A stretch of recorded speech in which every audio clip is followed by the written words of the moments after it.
you spy? B-U-S-S-Y with a tiny eagle line. I spy. What do you spy? Check, 1, 2. B-U-S-S-Y. What's up, Scourge? TFTIHQ, big up Cats on Acid. Thanks for the host, Gabba. Big up Lone Wolf. Biggie already dropping bombs. I see you. We're filling up quick. Took the week off. Obvious reasons. Miss you guys. I'll tell you what, so this is new for all of us, including me, right? And part of taking this week off was to see if I really enjoyed doing this or if I was just getting into the routine, right? And part of gauging that was if I truly missed it while I wasn't streaming. And you know what? I missed it. I thought about it while I wasn't streaming. I thought about the show. I thought about this show. I thought about some of the other shows. So I think I like doing this. It's totally unexpected. Did not even see this coming. So this is fun. I put a lot of work into tonight's show. Just so you guys know, this is probably the most effort I put into a show as far as research. I'm just trying to do something good for everybody. Big up Archon 916. We might drop the beats a little later. We got lots to talk about today. And normally I just say that, but really, we got a lot to talk about today. What's up, Doc? Appreciate the love, man. Being the narcissist that I am, I go back and I watch the shows, like read all of your comments. And you had a lot of nice things to say about the stream, man. I appreciate it. What's up, Ant? Good to see you, brother. Well, you know, see you in this little ticking thing in front of me. What's up, Hopkins? The ankle's doing good. I'm still limping a little bit, but it's not like throbbing anymore, so that's good. Shots up. Thanks for the sub. TFTS.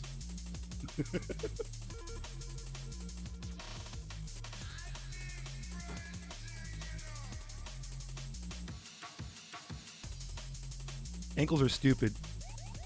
So I know why you guys are all here and you guys want to know like what I think.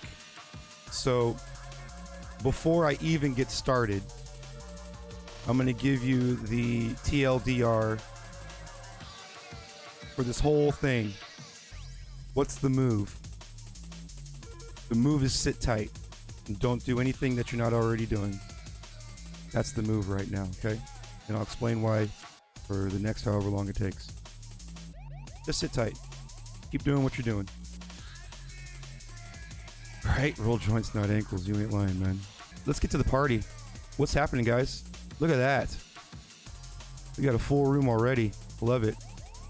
As you can see, I've clearly been gone for a week, so the follows keep growing. That's great. I love the growth. The follows are great. The subs, you know, it's called the subpocalypse for a reason.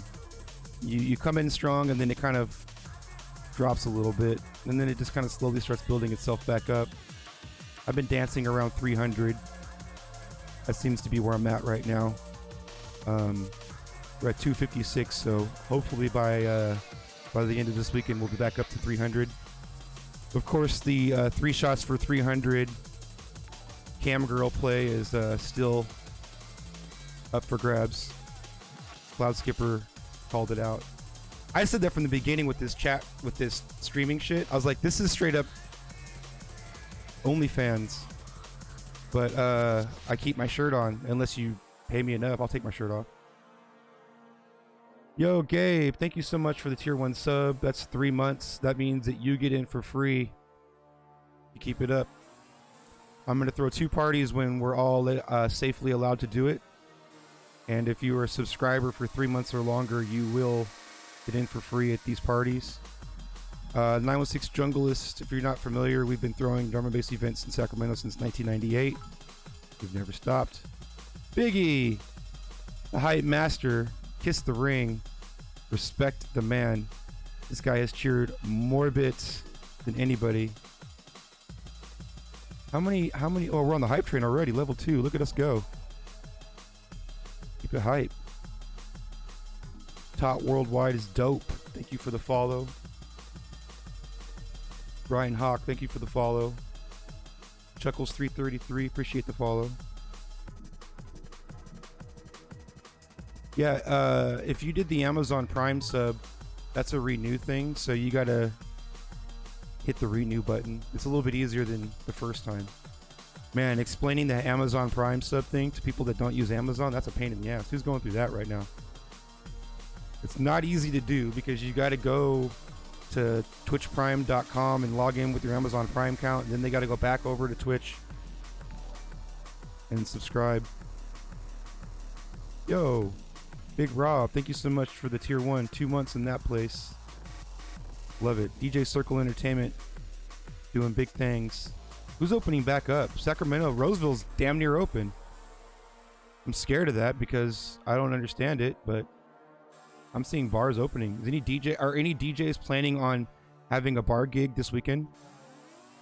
Let me know in the chat. Who has a gig in a bar this weekend? And like, what are you gonna be in a full hazmat suit or what? 3 months from Archon 916, dope. Oh, I don't think did I finish saying it? I'm gonna throw 2 parties. One's gonna be outdoors and during the day, and one's gonna be indoors at nighttime. And if you're a sub for 3 months or longer, you get in for free those events. Ladies and gentlemen, we are being blessed by a Sacramento legend. The one and only Eddie Adul is in the building. What's up, Eddie? It's good to see you, man. Eddie is my mentor.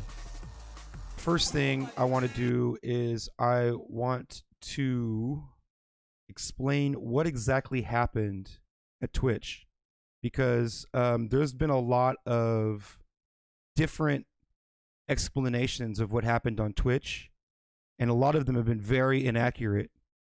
So I want to have a clear explanation of what exactly happened on Twitch.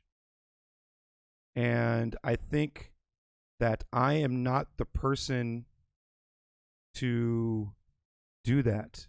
This is somebody that I follow on Twitch. He's a popular streamer. He actually streams about esports, and he streams about the business aspect of esports, and he's also a talent scout for gamers, right? Hey, Entity!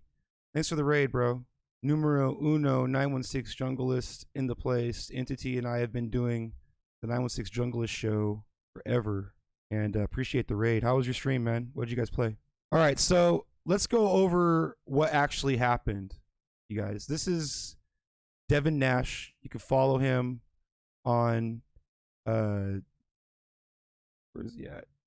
Follow him on twitch.tv/Devin Nash.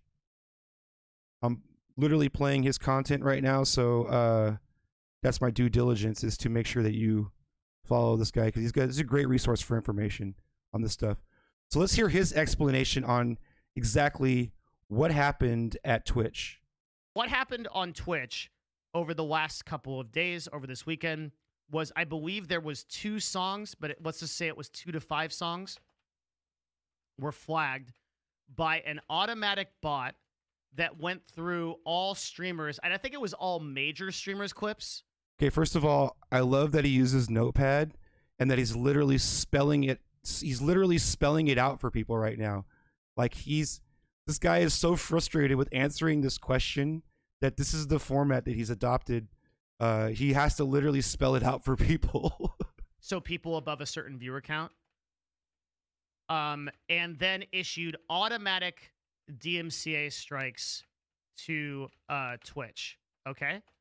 All right, let's hear that again. Let's hear that. As a result, let's hear that again. Let's hear that again. Issued strike warnings. All right, one more time. This is what happened. This is the straight up explanation of what happened on Twitch. Straight up. Okay, this is what happened. Oh, okay, here we go. Was, I believe there was 2 songs, but let's just say it was 2 to 5 songs, were flagged by an automatic bot that went through all streamers, and I think it was all major streamers' clips, so people above a certain viewer count, and then issued automatic DMCA strikes to Twitch. Okay? As a result, Twitch issued strike warnings to these creators. So Twitch issuing strike warnings to these creators basically means you get an email. It says, you did bad by playing this song, it is removed, okay? And a strike is on your account. And a strike is bad. Sign Twitch. Smile. Okay. I love this guy. So then a bunch of streamers go to Twitter and say, what do? We don't want these strikes. And Twitch AMs and support responds, just delete all your VODs and clips, lol. And then everyone does it. So this is what happened. This is actually what happened. We have to understand what actually happened in this process, okay? Okay, so you guys catch all that? And in all of that he has typed here, do you see DJ live stream? Do you see anything that is directly associated with the fact that DJs started coming onto Twitch during COVID and infiltrated this gaming site with their blatant copyright blasphemy? No. This is the RIAA going after top-level streamers at Twitch. These are people that were playing Dance Dance Revolution, and there's a Lady Gaga song in the background, or they're playing GTA, and they have one of the radio stations on, and it's playing commercial music as the background. And these people have tens of thousands of viewers, okay? I have 40 right now. These people have tens of thousands of viewers, and it wasn't even their live content. These were clips that were over a year or sometimes 2 years ago, okay? Not even their video on demand or VOD. Okay, I'm going to say VOD a lot today, so not even their VODs. It was their clips, little 30-second little clips from over 2 years ago of these Dance Dance Revolution type streamers that got popped on Twitch. Okay, let's see, is this common practice, especially for Nintendo and Sony products? Or is this a conspiracy for Twitch to reduce their disk usage and tricking everyone into deleting VOD and clips? No. I'll tell you what this is, okay? Now, this is part of what you're not going to see a lot of people talking about in DJ circles. And I'm going to explain what all of this is down to the very grassroots in just a second, okay? But this RIAA, DMCAA, listen to me. Too many acronyms. This RIAA, DMCA takedown request that they did on Twitch over the week, okay? This is something that happened right after the RIAA was in a Senate hearing, okay?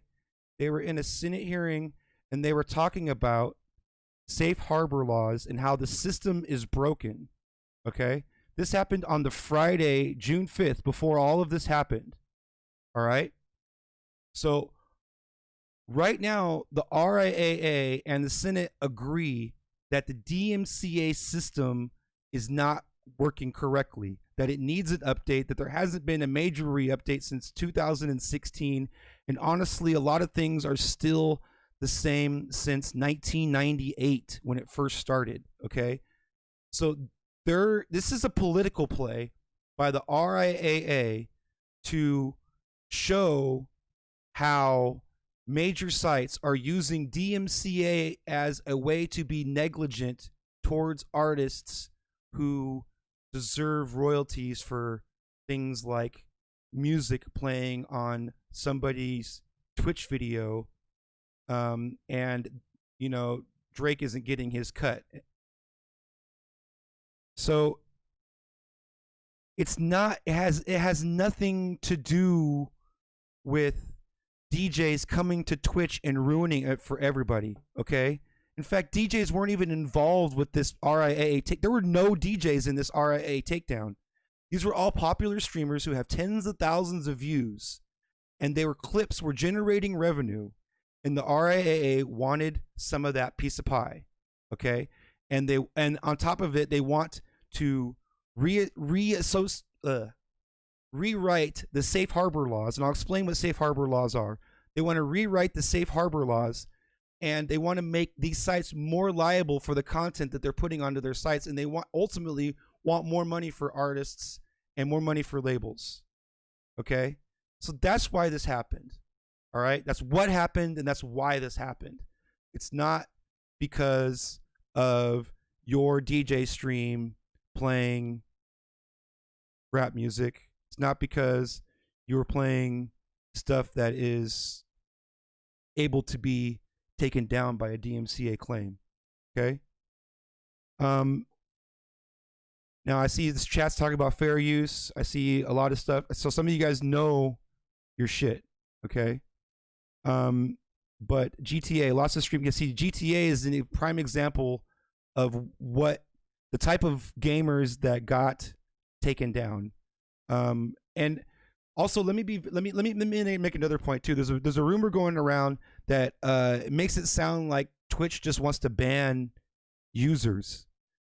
Let me remind everybody that this is a business. Okay, these people are in the business of making money. And do you know what doesn't make money? Banning users, because that influential user is no longer making money for your site, and that influential user is bagging on your site, giving you negative press, driving users away from the site.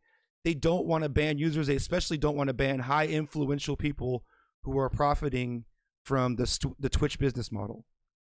So nobody's going to get banned.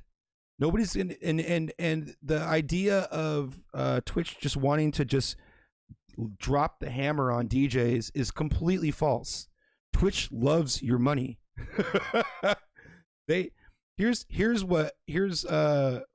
what's going on. Okay, guys, let's talk about what exactly the DMCA is. Okay, I don't have a lot of fancy links and graphics for everything, but I wanted to explain to you what the DMCA is and why it is what it is and what DJs can do, and also understanding why what we do, what we consider as an art, or what we consider as fair use or transformative, or what we consider as promotional, is by the letter of the law thievery. Okay, so we need to acknowledge that elephant in the room. We need to stop making excuses for what we're doing and understand that this is the world that we're living in, whether we agree with it or not.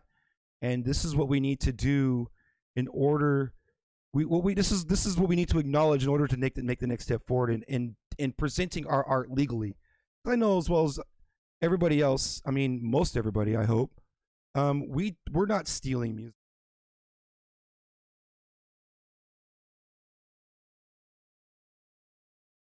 And we're not, it's not a thing of us trying to rip off people's livelihoods. Okay, we're trying to do something in an honest way, and in a way that doesn't scam the system. We're trying to be artists, right? And so let's stay on that side of things. All right, let's not try to move things in a direction of how can we scam the system, how can we move in a way that flies under radar, right? And in order to do that, we have to explore a legal licensing option. Okay. And the only legal licensing option right now is Mixcloud, and we'll talk about that in a little bit. Oh, you guys see what I did there? Yeah, there's more where that came from. So first of all, let's talk about a full breakdown of what DMCA is. Okay. There's three major parties involved with this DMCA thing. Okay. Let's start with us. Start with you. Okay. We're considered the end user. All right. There's three parties. We're party number one. we're considered the end user. We create content and we distribute it to our community via one or more service providers, and we're subject to policy enforcement from those service providers. Okay? We're end users. We make stuff and we put it out there on websites like Twitch, Facebook, YouTube, Instagram. That's what we do, okay? And we DJ as a performance art as well. So we're promoting all of our performances on said channels as well, right? We're end users.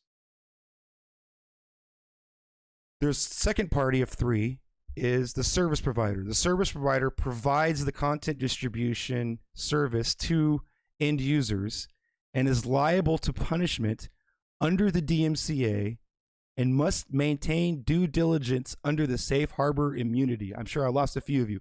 Let me explain to you what that is. Twitch is my tool, right? Twitch is the service that I'm using right now to speak to all of you, okay? They're providing that service to me. They're the service provider, okay? Now, I have a relationship with this service provider.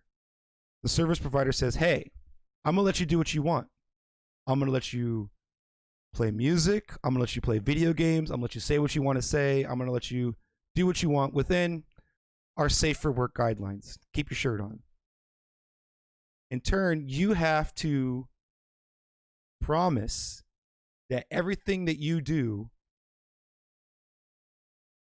wink, wink, right, does not violate anything that could be flagged or deemed a copyright violation, okay?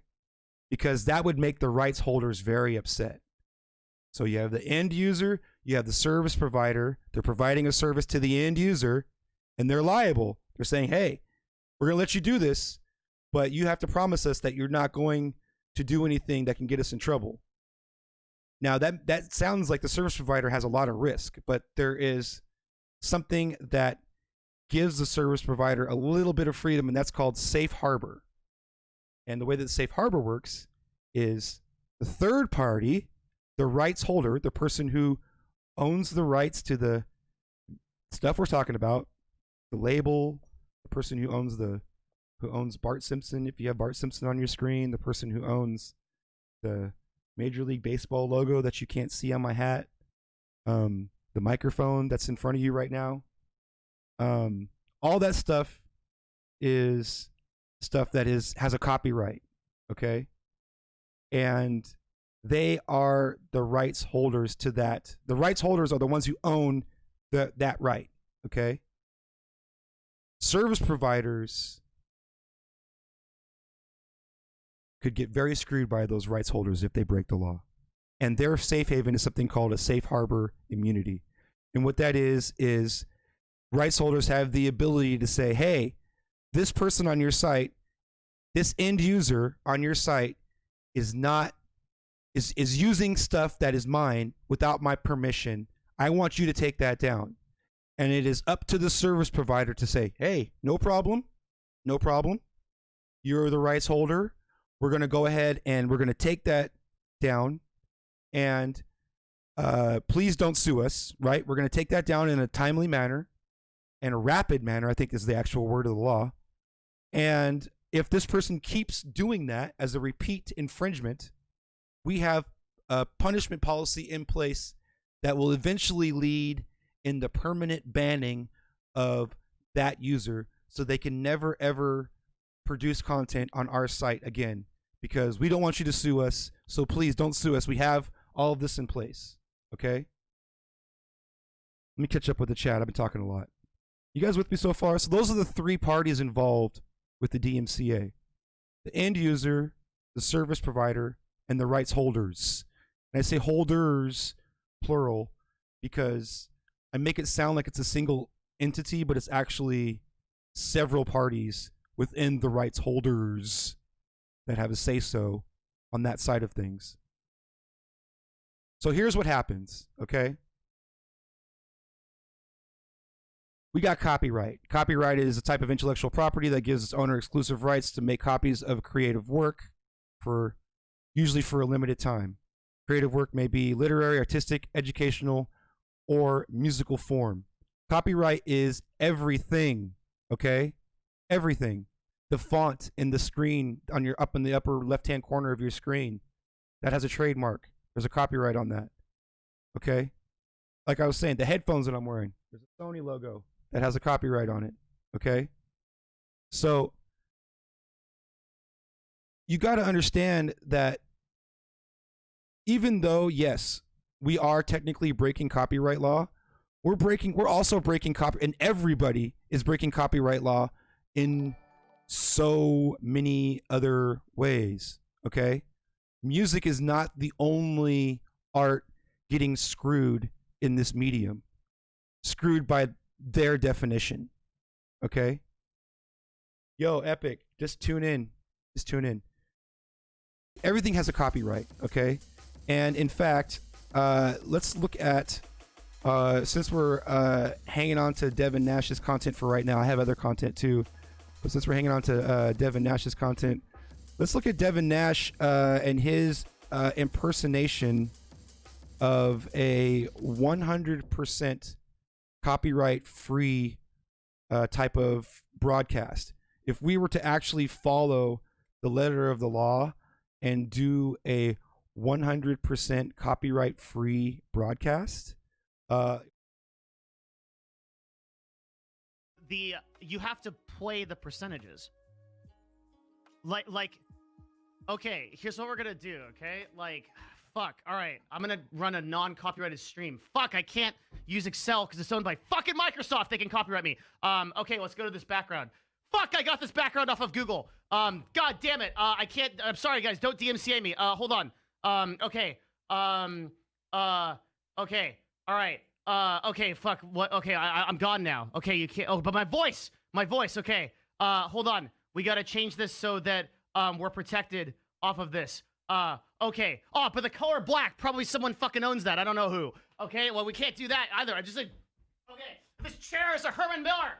Get this shit out of here. It's gonna get DMCA'd. This fucking microphone. Okay. This water bottle is essentially the DMCA that shit. All right. Like, you can't do anything if you just want to exist in the fucking void. Okay. And you're just literally existing in the void. And you're like floating around, and like that's the stream, right? Like the stream is like, hey guys, what's going on? This is my my non-copyright stream. Everything is under control. I have a license from this microphone. Oh fuck my shirt! Ah! Like, there's no end to it. Like it's like it's a stupid law. It's so dumb. It's so stupid to think this way. Okay? Like it's driving me fucking crazy what these people think. It's completely ridiculous. Just rip my shirt off. Out. Like he's totally right. Like there's no way to avoid a DMCA. Okay, guys? So don't think that if there's a DMCA takedown notice on your shit, that like you're some kind of like evil criminal. In fact, you really need to weigh out if you're treating this like a business. This is actually quoting Devin Nash. If you're treating this like a business, then you really need to weigh out your risk management and understand the percentages of your particular situation. Okay? Are you playing top 40 music on your stream? You're going to get a DMCA. Someone's going to find you. All right? Now, right now on Twitch, they're not looking for they're not doing DMCAs on live streams. Okay? They're doing DMCAs on the recorded stuff, and so far it's only, like I said, it's only clips on popular streamers from 2 years ago. But if RIAA is going to continue to make this play, and they probably are, then hold on, I'm getting a text. Who's texting me while I'm on the show? Texting me. Oh. RIAA is lost my train of thought. RIAA is on this play right now to try to shake up the safe harbor laws for these sites. Okay, they want to make sites more liable, and they're using Twitch as an example right now as a loose DMCA enforcement site because they're technically not even monitoring streams live, and it didn't take DJs long to figure that out. Go on Facebook Live, you get muted. Go on Instagram, you get muted or taken down. We've been dealing with this, and the word has been getting out that you can go on Twitch and you don't get taken down. Holy shit! You can go on Twitch, you can stream the whole time. You don't get a single notice that you're gonna get taken down. I'm fucking with Twitch, and that's what we did. That's what we all did, right? And come to find out, we fucking love it here. Like all the interaction, all you guys chatting right now, all this community, it's part of Twitch's interface. And yeah, you know, you could do it elsewhere, and we're going to talk about that. But that's what happened. And it's not, like I'm saying, this whole thing that the DMCA takedown notice is getting happening, this is not because of DJs coming to Twitch. This is the RIAA trying to make a play on sites like Twitch, saying that they're not enforcing their DMCA laws strict enough. And so right now, before I get into what DMCA takedown notice actually means and the weight of it all, just understand that this is the play that is now in Twitch's hands. The ball is in Twitch's court. Did I say that right? The ball's on Twitch's side of the court, and it's their play, okay? So it would be smart for us to not overreact to this situation. Keep doing what you're doing. Keep building what you're doing on Twitch if you're fucking with Twitch heavy. And wait and see what Twitch's play is, right?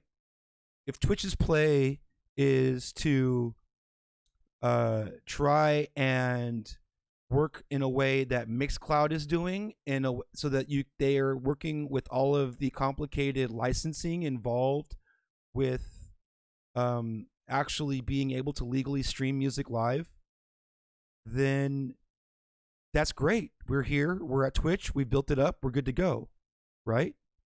Now, if Twitch starts doing live DMCAs, that's the beginning of the end for DJs here on Twitch. And yeah, we'll have to make the move to Mixcloud. And I'm fully prepared to, you know, pick it up by my bootstraps and go jump over to Mixcloud and try to make the best of that network. But honestly, we can't make that move yet. Don't go to Mixcloud yet, especially if you're growing fast on Twitch. Stick around on Twitch and see what Twitch's play is after this. This was just a little move. This was 2 songs on a couple of big streamers. That's a pawn move in a chess game, guys. They have not even done their major play yet. So we need to see how Amazon Twitch is going to react to this. And if it looks like they're going to side in the same way that Facebook and Instagram is doing, then we're all going to Mixcloud, guys. I don't know how to tell you. That's what's going to happen. But that's not happening yet. And I think Amazon's smarter than that. I think there's too much money to be made. Again, this is a business. There's no morality here, okay? So don't think that Twitch loves DJs. Don't think that anybody is doing this because they love DJs, love the art form, or any of that shit. Maybe they do, maybe they don't. But the bottom line is, fucking, this is a business that makes millions of dollars, and they need to make money. And so what's going to make money is keeping these Insomniac events on here, keeping these 916 Junglist channels on here at the regional level, and keep generating revenue from these channels. They don't want to see us go. The last thing they want is for this DMCA shit to ruin what they've got going with Twitch. I don't know if you guys know, but Twitch was leveling out before we take over. Well, we didn't take over. We're still maybe less than 10% of their market share.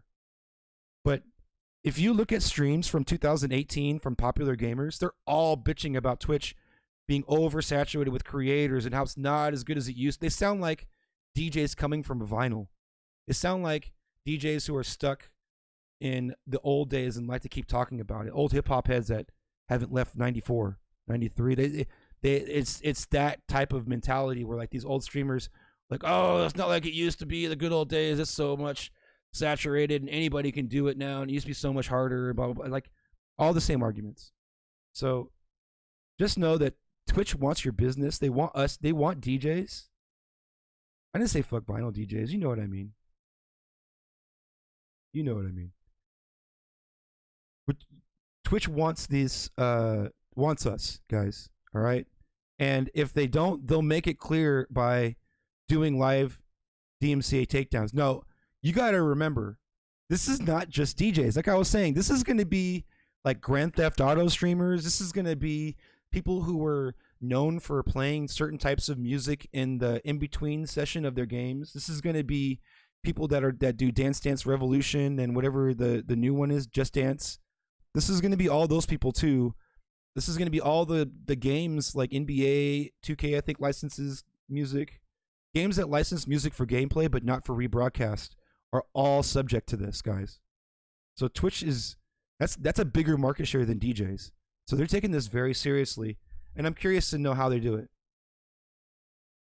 Beat Saber, exactly. Beat Saber is another one. Good point, Entity.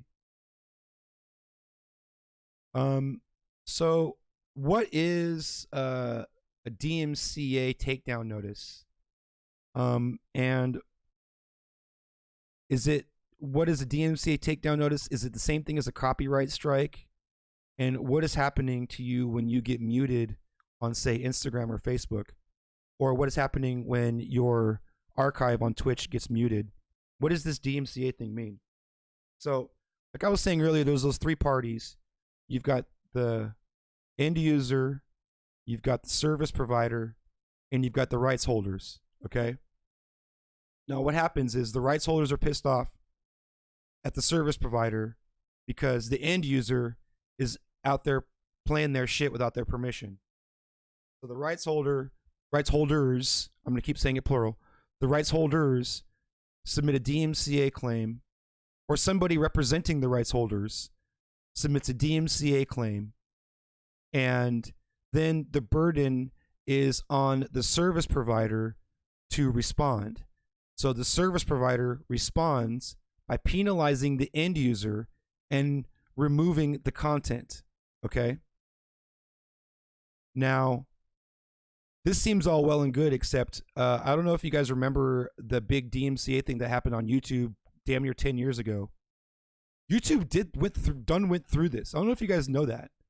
I don't know how up on your internet game this chat room is. I gave you guys an 8.5 to a 9 on some days. But I don't know if you guys remember, YouTube used to be a great place to discover music, had a great place for cover tunes. That's going away fast. And YouTube had this different level of discoverability that was more of a less polished, more of a what am I trying to say? Just rough around the edges type of thing. Similar to how Twitch is now, right?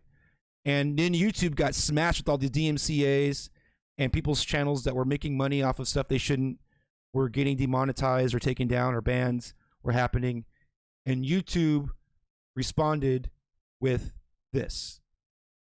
If the rights holders submit a DMCA claim, YouTube responds by submitting that DMCA claim to the channel, asking them if this is their content. They have the right to, repute or dispute, repute. I forget which one it is.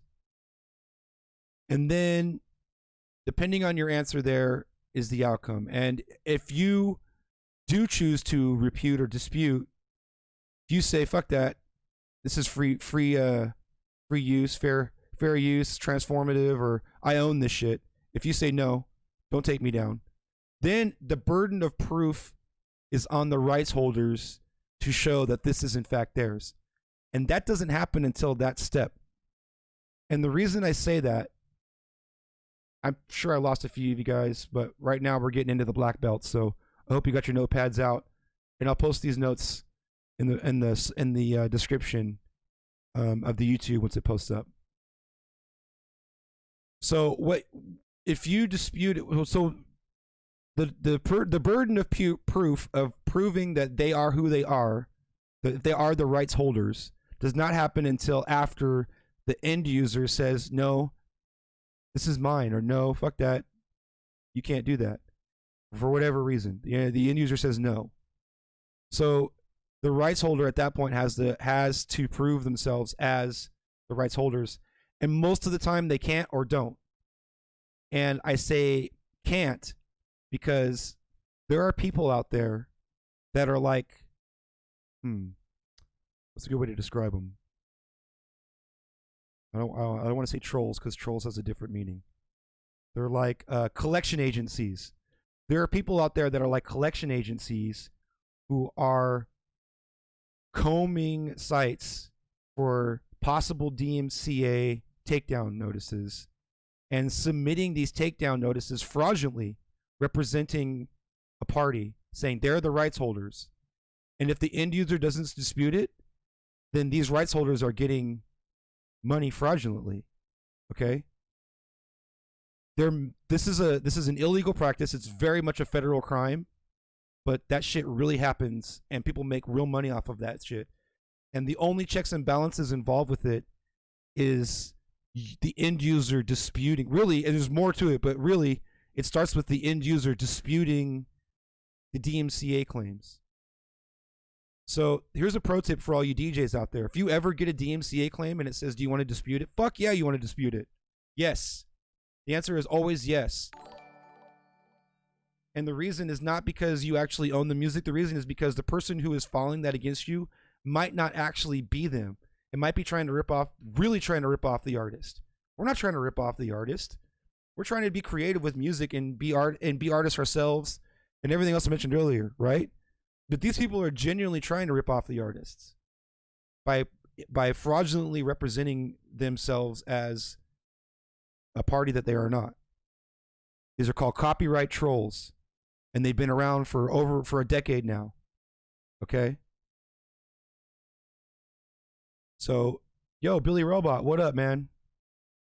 Big up Chico Massive. It's been a long time. What was it? The Brickworks in Chico. That was the business. So yeah, always dispute if you get a DMCA that you have the ability to dispute, even if you don't own it, because it could be a troll. And if it's a copyright troll, then the burden of proof is on them, and they don't get a fucking dime for them trying to do that shit. So moving on, the DMCA claim happens. It's on the service provider. It's the service provider needs to react. Every service provider reacts a little bit differently, but the end result is always the same. And it hardly ever happens. And the end result is permaban. And a 3-strike, you're out policy, which was coined, I think, from YouTube. I could be wrong. Could be older than that. For this DMCA takedown is in effect with Twitch. But let me explain to you the difference between a DMCA takedown notice and an actual copyright strike. Okay? DMCA takedown notice is what I was talking about earlier. The rights holder submits the DMCA takedown notice to the service provider, and the service provider responds. Okay? That response could be a copyright strike. You see the difference? So when you see people talking about, oh, I got a copyright strike, oh, I got a strike, oh, well, 2 more strikes and I'm out, you know, a lot of times they're actually saying, they're not saying the right thing. They actually got a DMCA takedown notice, which is like not the same thing. And it may or may not have resulted in a copyright strike. And it takes quite a bit of effort to receive a copyright strike on sites like Facebook and Instagram. And right now, the scary truth is it's unbelievably easy to receive a copyright strike on Twitch because they don't have this policy in place. So these poor people that the RIAA hit just now, they all got a copyright strike because Twitch didn't know what to do. And Twitch responded by dishing one strike to every single one of them. And they're all pissed. So that's the big uproar. That's what the fact that all these people that are probably making 6 figures a year off of streaming themselves dancing and being a professional influencer in the video game space.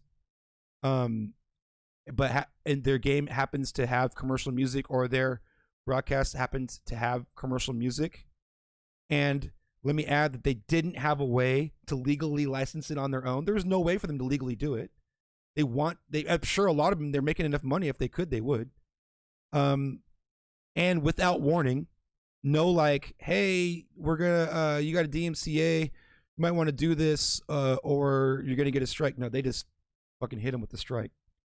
So that is why it went hot on Twitter. That is why all these influential people all over the internet started talking about it, and why it fell into DJ circles, and how we started talking about it is because popular people at the popular table started talking about it, and it went around the lunchroom, and then all the nerds at the DJ table eventually found out about it. And I need some water. I'm getting hoarse. Hang on.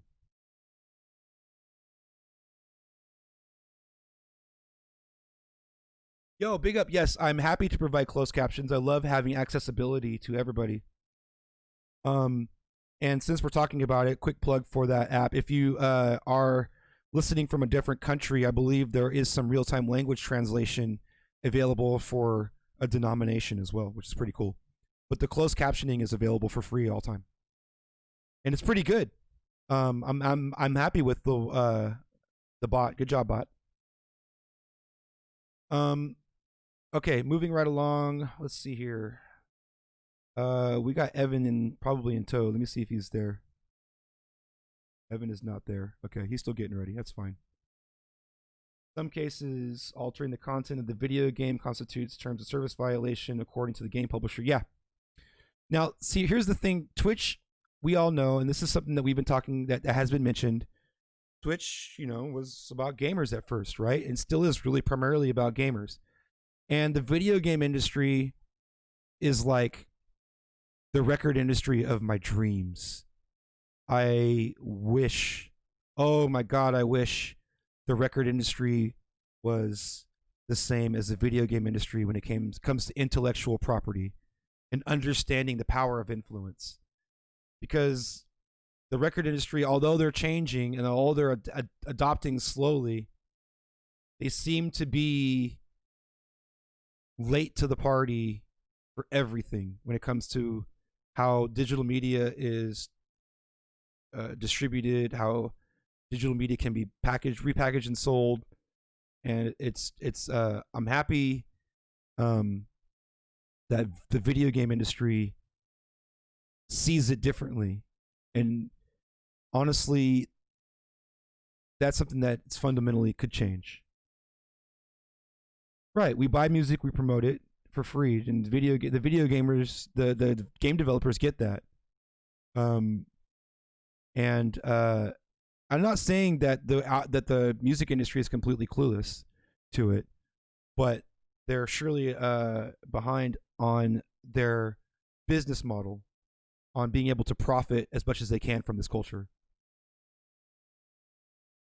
So I want to talk about we talked about the differences between what is a DMCA claim and what is a copyright strike.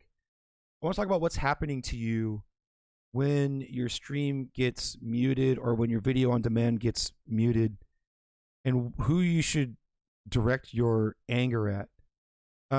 Don't direct your anger at the service provider, okay? The service provider is doing their due diligence in order for you to be able to do what you're doing to begin with. They're only trying to keep themselves from not shutting down and ultimately not losing you. Because if they lose you, and everybody like you, then they don't have a business model, okay? So they don't want to lose users. They don't want to ban users. They don't want to crusade this like crazy law of trying to make sure that everybody is, every DMCA must be acknowledged. Another thing that you have to understand is the severity of a DMCA claim and what's going on for you as the end user. What is the worst case scenario for you as the end user? Nothing. Right now, the worst case scenario for you on Facebook and Instagram is your channel gets taken, your stream gets taken down, or you're not allowed to stream for a certain amount of days, or they take away your privilege to stream altogether. Instagram, same thing. YouTube, same thing. Twitch is the safe haven right now because, as we mentioned, they're not monitoring the live streams yet, and I emphasize yet because I fully believe that's coming. In fact, let's cut to another clip, shall we? This is a clip coming from Morrison Rothman. He's an attorney. He's an entertainment attorney, and he was talking with Noah Downs, who's another entertainment attorney, and they were talking about little bit of insider information on their most recent podcast. Let's bring that up on my handy screen here. Let's see what they had to say about live monitoring of DMCA takedown notices. Well, I think it might be Warner. It is Warner. And so Universal Music Group and Warner have invested in this company that's monitoring every stream on Twitch. And they have the ability to issue live DMCAs. They just haven't done it yet.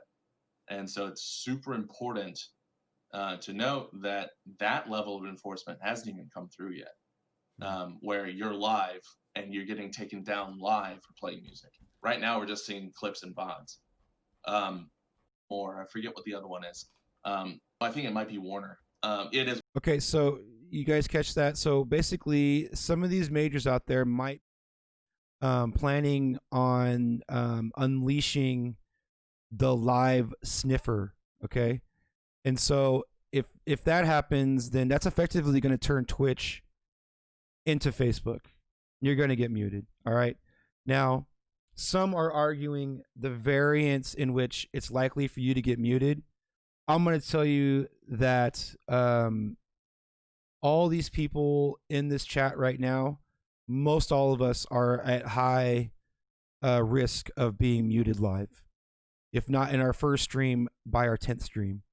And that's because there's going to be a link drawn to our particular profile on Twitch saying that we're going to be we're the ones to watch for the money. It's all about the money, right? Sounds good. Appreciate that. All right. Maybe I should join a hotline. No, it's not a new mic. I got this mic from Sacramento Tech Exchange when we first started doing the show. It's a great mic. It's AIM audio. And it's a condenser mic. You can, if you're doing these live streams, I don't want to get into gear talk, but $100 condenser mic will do the trick. That's all this is. So,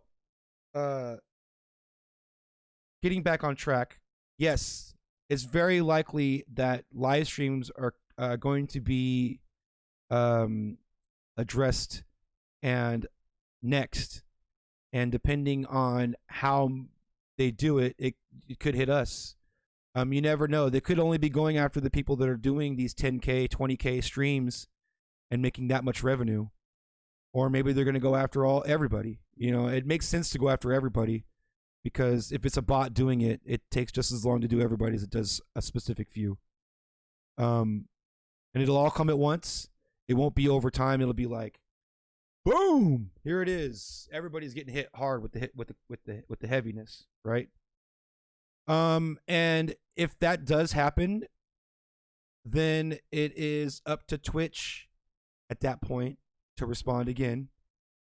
And if they respond by issuing copyright strikes and not in a way that Mixcloud is doing it, and that is the licensing involved with being able to play music, then we're all going to go to Mixcloud. And I know that I've had my opinions on Mixcloud, and I'm always open to my opinion changing. And one thing that happened recently, as in today, is that Mixcloud CEO was in an interview. And I would like to watch that interview now with you guys so that we can talk, because I cut it down. It was a pretty long interview, and I cut it down to the questions that I felt were really important. Because if you want to know what Mixcloud is, what the service prices are, and all that logistical nonsense, you're listening to the wrong fucking show. We went through that shit like, what, a month and a half ago. You can hit the YouTube, the late pass, and catch all that. We're moving on to the right now, right? So the reason I'm not saying let's all go now, and let me explain to you the reason I'm not saying let's all go now, is because Twitch is by far a better network for you to grow on. Twitch has, first of all, a diverse amount of content, which means that people are going to come to Twitch for multiple reasons, including your DJing. But people are going to come to Twitch because they like your DJing, and they like this cooking show, and they like this person who plays this video game, and they like this, that, and that. Okay? The point is that Twitch has viewers who don't create content, and Twitch has more viewers who don't create content than who do create content. And this creates what you're seeing now. Okay, I've mentioned this before, and I'll say it again. Creates what you're seeing now. You've got people who are viewers, who are kicking the bits, who are kicking the subs, who are actively engaging with the chat, who love the avatars down below, the people who love engaging with these shows love Twitch's user engagement, and they love the diversity in content. This is where you want to fucking be, okay? Mixcloud is the DJ only channel, all right? You're DJing for only other DJs who have channels on Mixcloud. Unless you're fucking Diplo, who can magically bring thousands and thousands of people over immediately. What you would need to do on Mixcloud, you've already been doing for 3 months on Twitch. You might as well fucking hang out here and see what Twitch's move is. Now, I think Twitch's move should be to fucking buy Mixcloud. That's the move. That's the move. Now, are they going to do it? I don't know. But that would be the way to go. Because I don't think some DJs understand how much bigger Twitch is than Mixcloud. Okay? Like, Twitch is Drake and Mixcloud is drum and bass. All right? Mixcloud is just a sliver in the music space and a sliver in size when it comes to businesses. Okay? So if Amazon, the owner of Twitch, had it in their right mind, it's like the perfect fucking glove. And now let's get to this. I'll explain to you a little bit more about that later. But I think that's the move. And you know what? If that happens and I don't get credit for it, then I'm going to be pissed. Because you know what? I would like my stream to look a lot better. And I would like to buy a lot of things, including college education for all my kids. So if they want to send me a golden nugget for that little golden nugget, that would be wonderful. Let's talk about what happened with this interview with the Mixcloud CEO, because man, I'm starting to like this guy more and more. I swear. The more interviews I see with this guy, the more I'm like, okay, I'm fucking with you a little bit. Let's watch this. By the way, make sure you follow DJ Kova on Facebook and like all of his stuff, because I'm jacking his content right now for good purpose. But it would be my due diligence to make sure that you follow DJ Kova. This is his condensed, my condensed version of his interview with the Mixcloud CEO Nico Perez. This starts happening now. Now, what is one of the differences from what you do in your Mixcloud platform, right? What is different than maybe them? Like, what do you guys do with the copyright? How do you keep the copyright issue not coming up in your platform? So it's pretty simple. Okay, so let me stop real quick. I'm not going to stop a lot, I promise. But let me stop real quick. So this is a really I only cut out the really important questions. Okay, so this is a really important question. Why Mixcloud why is Mixcloud, how is Mixcloud doing things differently than everyone else? Why does Mixcloud have this magic ability to not receive these DMCA music claims? This starts happening now. Now, what is one of the differences from what you do in your Mixcloud platform, right? What is different than maybe them? Like, what do you guys do with the copyright? How do you keep the copyright issue not coming up in your platform? So it's pretty simple, really. We have licenses. Got it. And most of the other platforms, Twitch, some of the other platforms like SoundCloud, I think they don't have the licenses, and they rely on something called on my end, the DMCA, the Digital Millennium Copyright Act, which is basically kind of like a way of saying we're not going to take responsibility for what people upload, and it's on them to say that they have the rights to it. But then you run the risk that rights holders and labels find out about that, and they issue takedowns, and that's what you're seeing happening on Twitch. I'm muted. So you guys following so far? So he's saying that they went a different route. They went the preventative action route, whereas everyone else is doing this escalate and response type of route. In other words, all these other places are just getting away with it for as long as they can until someone tells them they're not supposed to do that, and they say, oh, shit, you're right. I'm not supposed to do that. Give me this much amount of time to figure out how to do this right, and then we'll do it right. And Mixcloud took the preemptive measure of trying to handle this all from the get-go. That's what you're seeing happening on SoundCloud in the past or other platforms. Facebook and Instagram is a little bit different. They do have some type of music licenses, but from what I understand, it's not licensed for DJs. And so you've seen in the last couple of weeks, they've been shutting down a ton of DJs on Instagram, a lot of people getting shut down there. So, I think the biggest difference is like we put the time, the effort, the blood, sweat, and tears into doing these deals with the record labels, publishers, and the PROs to be able to host radio shows and DJ mixes and that. Okay, so you see how he's mentioning multiple people. That's why I kept saying shareholders, okay? Now, I know more about this than the last time we did. And by the way, Alex couldn't come on today, guys. I apologize. He couldn't come on, but he gave me all the information that I needed. He's definitely welcome to come back because he's just not feeling well. So get better, Alex. I hope you're feeling better. So let's get back to this. Let's get back to this. That took a long time and a lot of effort, and that's finally paying out. So he's saying multiple people, because when you go after music, there are different things that you have to go after. You have to go after the actual master of the recording itself, and then you have to go after the composition, the song, the writing of the song, the melody, the lyrics, things like that. Those are all individual rights holders, okay?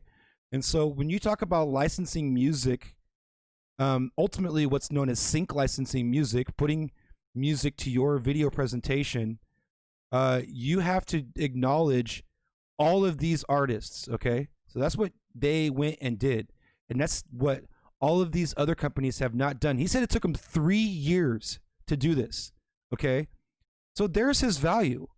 There's his value right there. Yo, Twitch, you guys are getting screwed with. I got 3 years in the works of putting this all together. Just buy it off of me, put it into your shit, and it's fucking problem solved for DJs, for Dance Revolutionaries. Now how long did this take you to launch? Like, how long were you working on this? Was this something you've seen happening since maybe how much before the pandemic? I guess that's a good way to ask. Well, the direct deals that we have with the record labels took me 3 years in my life to get those done. Oh, okay. It took a really long time. The live platform is fairly new. That took us about, we built it so fast, man. Like, it was crazy. Like, the team was so excited about it. I think it took us about 4 weeks from when we started to when we got the first version out the door. Okay, so let me comment on that real quick. So you see the difference in robustness in their app already here. 3 years for the licensing, 3 years to get everything golden on the back end, And then, we were doing this with the idea of having audio only. And then we see this uptick in DJ live streams. We want to get into that space. 4 weeks, we developed this app with our first version, usable version. They did it in 4 weeks, kind of rushed, right? So that explains a lot of things in the beginning. But again, don't hurry up and jump to Mixcloud if you're fucking with Twitch, okay? Now, the reason I'm saying that is because Amazon might buy Mixcloud. And if Amazon buys Mixcloud, anybody who has a Mixcloud account right now is absolutely fucked, because there is no way that Mixcloud is going to absorb Twitch. There's absolutely every way that Twitch would absorb Mixcloud. Twitch is enormously bigger than Mixcloud. So if you're heavy on Twitch right now, wait to see what Twitch's move is on this, okay? This is a play. This is not the end. This is the beginning. This is a play from the RIAA to see how Twitch is going to do it. And we should be watching them just like everybody else. All right, let's keep watching. Wait, who's up in the chat? Yo, Jamal, big up Stamina DNB, friends of the show. Big up, man. Thanks for being in here. I appreciate it. Big up, Doctor. Big up, Billy Robot. Big up, Jubei. Thanks for the bits, Big Rob. Appreciate that. Big up the Yeti. Big up Entity. Let's keep rolling. This is a good interview, by the way. I really like this interview. Shouts out to DJ Kova. Make sure you follow his page. And we've been kind of improving it every single week. It was a little bit buggy at the start. If anybody tried it at the start, we had a few technical issues, but now it's solid. There's people streaming there for like tens of thousands of fans listening, and it's got a solid infrastructure underlying it now, so it's in a really good place. Got it. Okay, so now when you guys saw the live streaming happening on Twitch, right? What did you guys do to bring this to the forefront? You saw the video element of it, right? So the DJ, they're playing the background, right? The OBS incorporated. Mm-hmm. And what did you guys think of that platform? Like how it looked, and then what did you guys say? Okay, we're gonna take a few bucks. He acknowledges that too. Take from there, but we like this, and we can add this to our ecosystem. Yeah, I mean, I'm not gonna lie. We were definitely inspired by Twitch. They've got a lot of amazing interactivity, the way that the chat works, the way that you can have different levels of kind of subscription and different types of accounts and things like that. So currently you cannot gift subs, currently you cannot share bits, currently you cannot host, you cannot raid, currently there's a lot of interaction that does not work. But if you guys are worried about things like these chat avatars and chat bots and stuff like that, that's all good to go. So don't worry about that. And Streamlabs, OBS integration, all that stuff, that's good to go. So don't worry about that. All right, back to the mix. We were inspired by what they did. What we did different is really focus on the audio side of things. Mm-hmm. So the audio on Mixcloud Live is up to 320 kilobytes per second. Okay, let's rewind. This is a part that definitely caught my ear. Things. Mm-hmm. So the audio on Mixcloud Live is up to 320 kilobytes per second, which is the highest of any platform out there. And if you have good speakers at home, give it a go. You'll hear the difference. Okay, so first of all, 320 AAC on a stream is absolutely wonderful for an audio stream. I believe I'm coming in at 160 whatever, and I've dropped it down to 128 in the past. And yeah, if you want to, is it the highest number? Is it lossless audio? Are we coming in FLAC? No.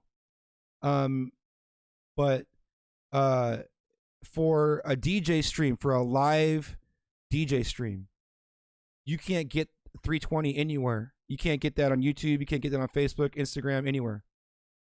And obviously then the other piece is the licensing. So we got the licensing in place to do this. This is John Parker from Promo Only Promotions asks, how does Mixcloud account for the songs that are being played? Let's see just a second. How does Mixcloud account for the songs that are being played so the right holders get the proper credit and compensation, especially since the ISRC codes aren't encoded in the system, as far as I can see?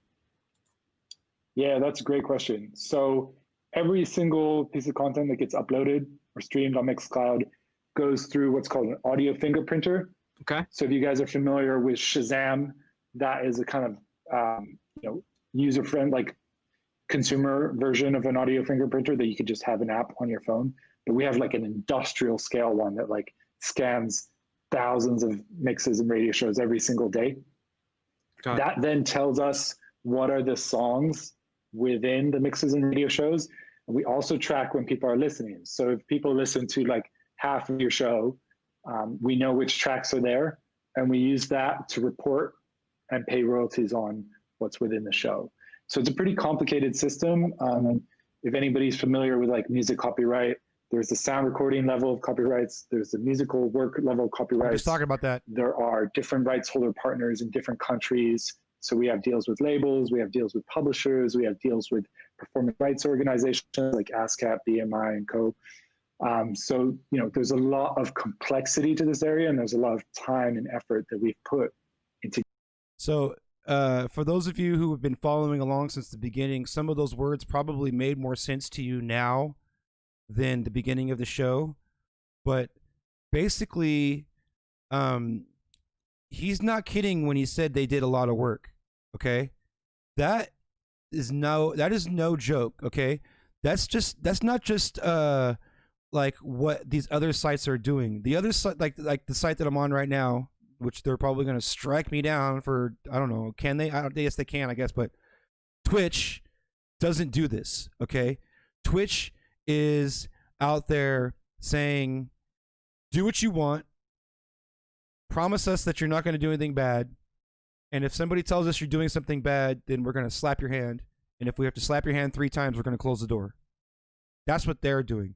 Mixcloud is saying, we know what you want to do, and we're trying to help you do this. So, and I've said this from the beginning, man, I really want to love Mixcloud, and like I said, I'm starting to like this guy too, so it's even more like it's kind of like I'm starting to develop a crush on Mixcloud, but the problem again is the network, and and then the bottom line is that if I do move to Mixcloud, it's not going to be right now, and I don't think anybody should either.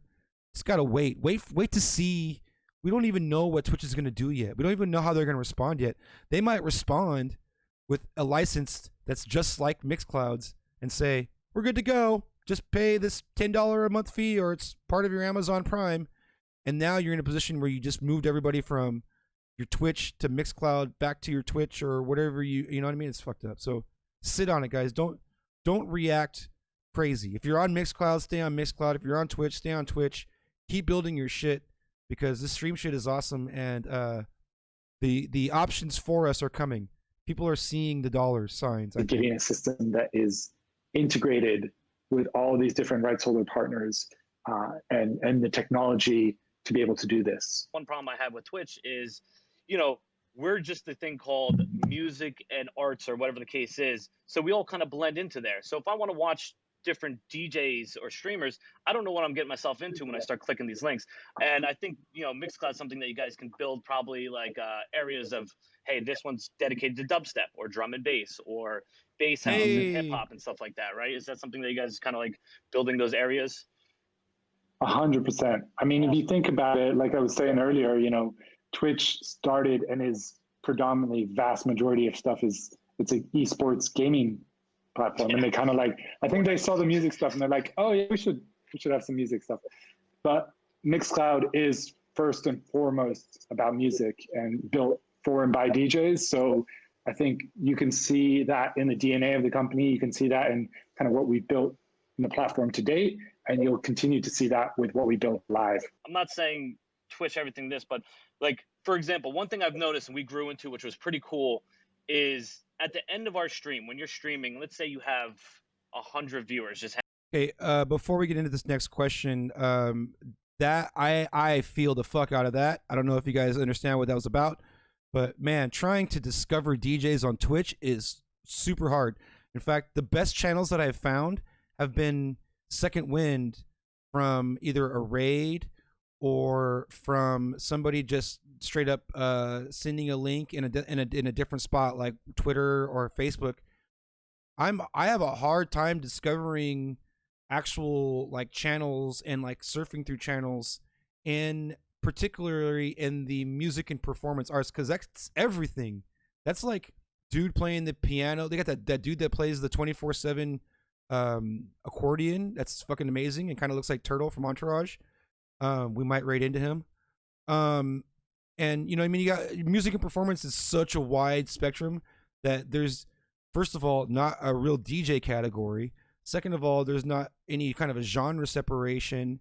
And third of all, I noticed that the tags that you put into your shit, you could put fucking surfboarding and it doesn't make a difference. There's hardly any discovery abilities in Twitch. It's pretty whack. So that's a dope thing for there's a dope plus for Mixcloud. Hanging out. Is there a way to take those viewers and bring them into another DJ stream? Like it's called the raid in Twitch. The Twitch raid? Yeah. We've seen that. That looks awesome. We're definitely going to do it. Yeah, man, that'd be great. Such a good idea. I've seen videos of people doing it, and it's just good vibes all around. Like everybody enjoys it and surprise. Raids and, like, for the win with it. So yeah, we'll look at building something like that as well. It's like taking someone from one club and transporting them to another. Get in the bus. Exactly. Get in the bus. Exactly. And those who don't know, I've been saying it since before it was cool. We were the first channel to do raids in Sacramento. Raid out of every single stream. You should be raiding every single stream. Before you end stream, you raid into somebody else's stream. It's nothing but positive. It grows their network. It grows your network. It gives your viewers a chance to keep going. It gives your viewers a chance to gives your viewers a chance to any other shot. Gives your viewers a chance to check out somebody they may have never heard before. You know what I'm saying? So raid. I love Twitch for the raids. Mixcloud does not have raids. I love seeing the CEO of Mixcloud saying that he loves the raids and he understands the amazingness of a raid. Understands, like, it's like they hit the lottery when somebody who has a 6,000 person room and they drop it on some talented person who has 0 people in their room. Now it's amazing, right? And honestly, until Mixcloud has raids, I probably won't even go. I'm waiting for the raids, so I'm calling you out on the raid, Mr. Nico Perez. You bring that feature in, then you might have sold this guy. What about hosting? Is that something? In what sense? Hosting. So what they do is, let's say Mike West has a show, right? Hey, Rich, I'll tell you exactly how to raid. Go to google.com and search Twitch raid. And Kova, is not streaming, so we can host the other person. Oh, right. Yeah. So host on your channel. Correct. Yes. I think that makes a lot of sense as well. Definitely going to build that too, because if you're thinking about like digital festivals, virtual festivals, back-to-backs, things like that, you have to have that ability to go from like one person to another. And you can kind of do that right now if you were to basically just share the stream key. So you could, share it with your friend who you want to do it back-to-back to, and they could like plug it in. You could end and they could go live, but we want to make it more seamless than that as well. Another question is music videos and stuff like that. Do you guys have is there any Okay, issues hold with, on a second. Hold on a second. Stop. Stop. Okay, I'm dissecting the fuck out of this interview because okay. So listen to what he's talking. Let me try to back it up a little bit. Let's listen to that answer one more time. Listen to the way that the stuff that he's saying. We want to do it back-to-back too, and they could like plug it in. You could end and they could go live, but we want to make it more seamless than that as well. Another question. Wait, hold on, let me go back a little more than that right there. The other person. Oh, right. Yeah. So host on your channel. Correct. Yes. I think that makes a lot of sense as well. Definitely going to build that too, because if you're thinking about like digital festivals, virtual festivals, back-to-backs, things like that, you have to have that ability to go from like one person to another. And you can kind of do that right now if you were to basically just share the stream key. Don't share your stream key. Share it with your friend who want to do it back-to-back. Pain in the ass. And they could like plug it in. You could end and they could go live, but we want to make it more seamless than that as well.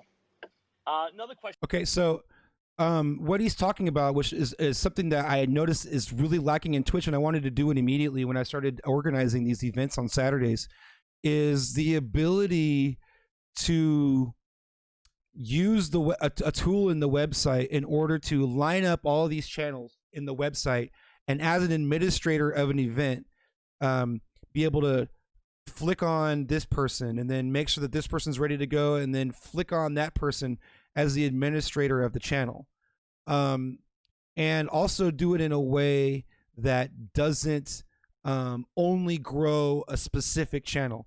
So that's the problem with these stream key sharing parties, is that all that there's very little to no growth for the artist, and when a raid is all growth for the artist and little to no growth for the host, and that's really reflective in my stats. I take a huge hit in my stats, my overall stats for Saturdays, because I usually only DJ for 45 minutes, and I'm only able to accumulate maybe 20 or 30 people in the room before I kick it off under the raid. And because I'm doing that, it's lowering my average viewership overall. I'm taking one for the team. And that's exactly what it is for the host of a person who's doing a raid party. So it's a very selfless act to host a raid party. And all it does is provide growth for everybody who is involved with the party. And I think that's really better than anything else. I think that it's kind of selfish to just personally, my opinion, you can do whatever you want.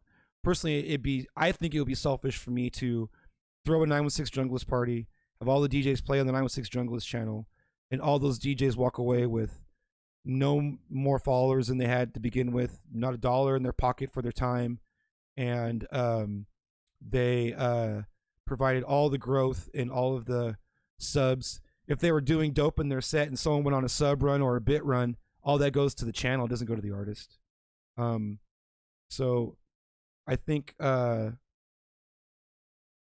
think that's going to be something that Mixcloud is addressing, which is dope, because I want to be able to throw a digital festival and be able to use a user interface and have my DJs up and ready to go, and then just say send them over, and then that DJ is on, and then be able to cut it back to my ass talking or something, and then okay, now we're getting ready for the next DJ. You can see them in the little window, and then boom, send it over. You know what I mean? Like, be able to produce a show.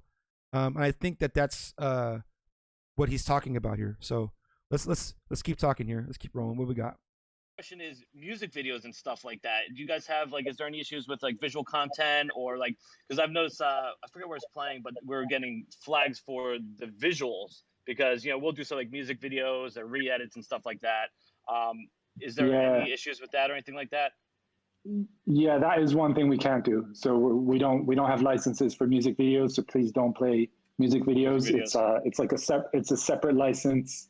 It doesn't really relate to the song license. So please just keep it strictly webcams. You can add effects. You can add I don't know if anybody's tried out the Snap camera app. He's positioning. It's a classic tactic. Something in the back. That's a classic salesman tactic. So he went into the what we can't do, and then he immediately went into what we can do. It's a classic tactic, which is fine. So what he's saying right here is something that I wanted to point out, and that is what we were talking about earlier with the 100% no DMCA stream. It would just be you in the void with nothing, right? And so when you talk about Mixcloud being the saving grace to copyright, absolutely not. You are still just as subject to a DMCA takedown and a copyright strike if you were to play music videos, if you had some kind of branding that was, or art that was had a trademark, all that stuff, and the person that party, the rights holders, decided to press on you for that because they're taking the DMCA route for everything else except music. Music, they're licensing, they're doing it right, they're getting it done for you, but everything else around you is still subject. Yeah, Gabe says, crap, I'm out. Now remember, this is the letter of the law, you guys. There is this thing called risk management when it comes to that. Weigh out your percentages, weigh out what you really have to lose and what you're really risking and what your reward is potentially, right? What could possibly happen to you on the bad versus what could possibly happen to you on the good, and is it worth it, right? I'm not saying,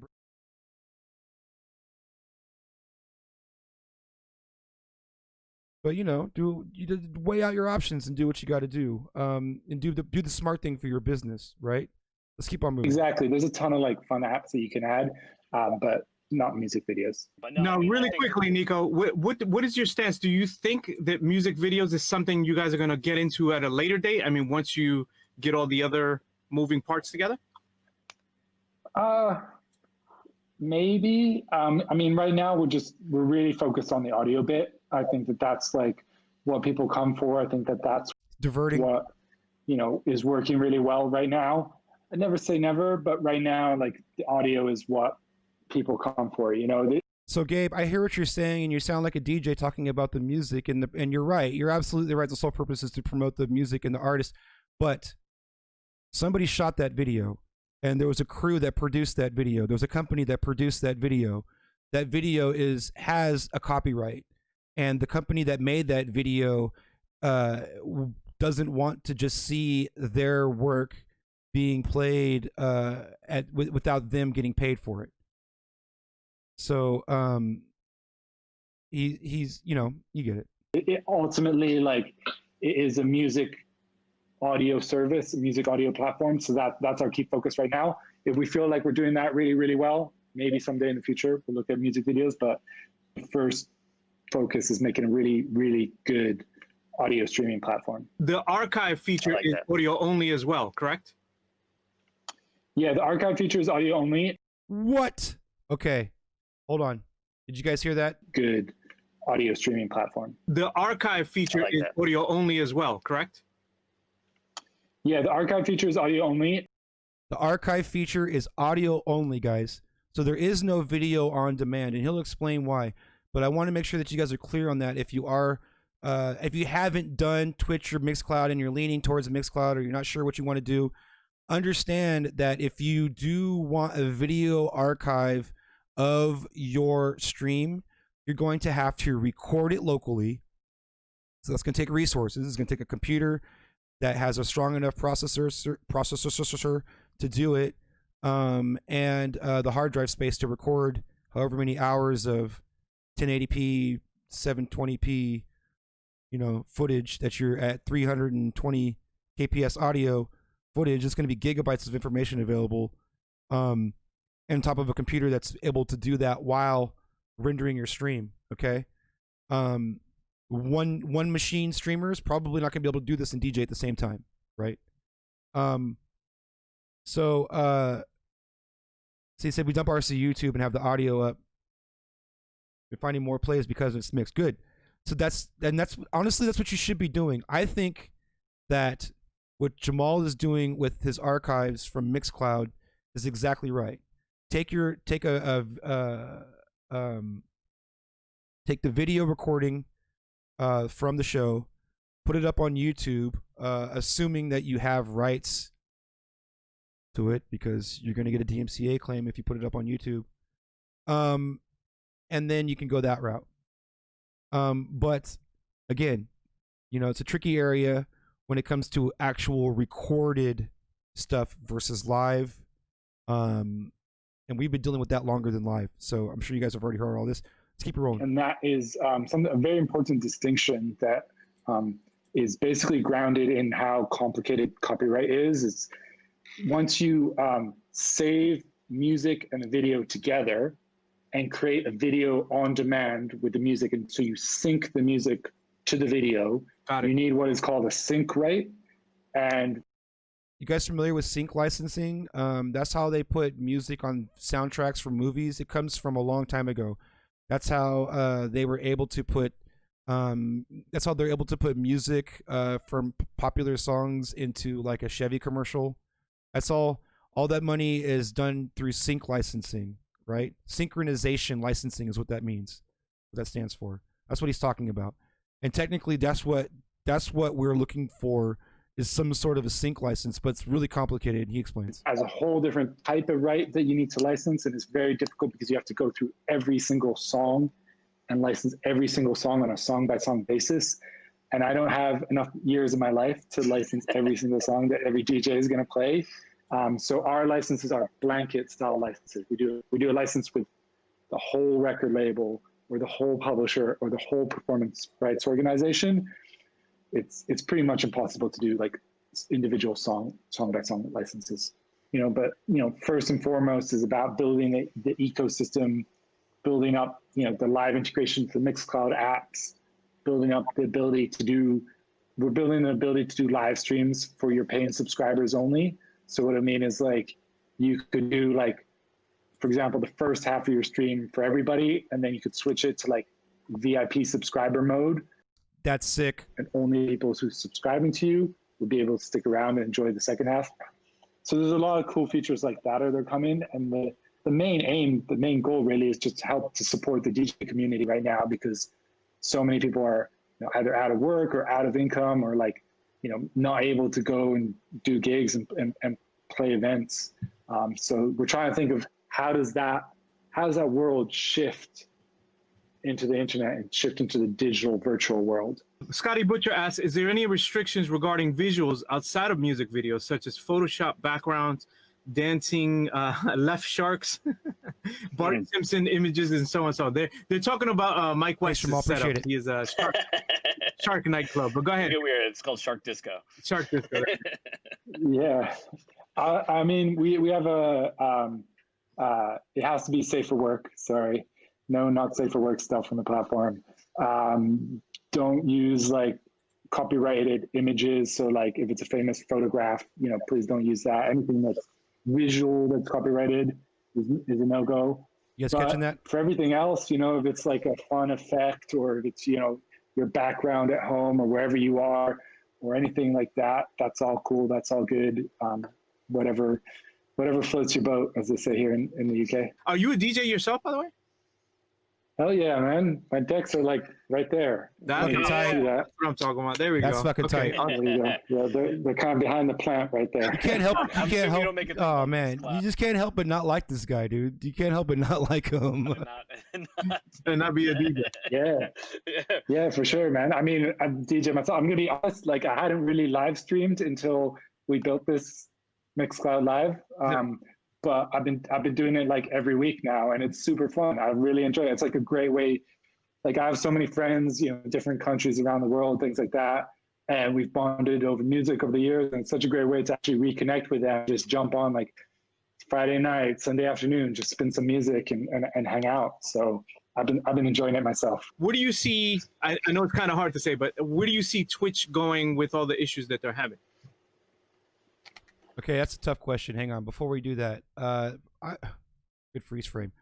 I really like this guy, and it's like, how like there's the guy in the room that you're not sure if you're gonna like him, and you kind of think that you might not like this guy. And I like this guy, man. It makes me mad that I like this guy because I really wanted to have a personal argument against Mixcloud, and I don't.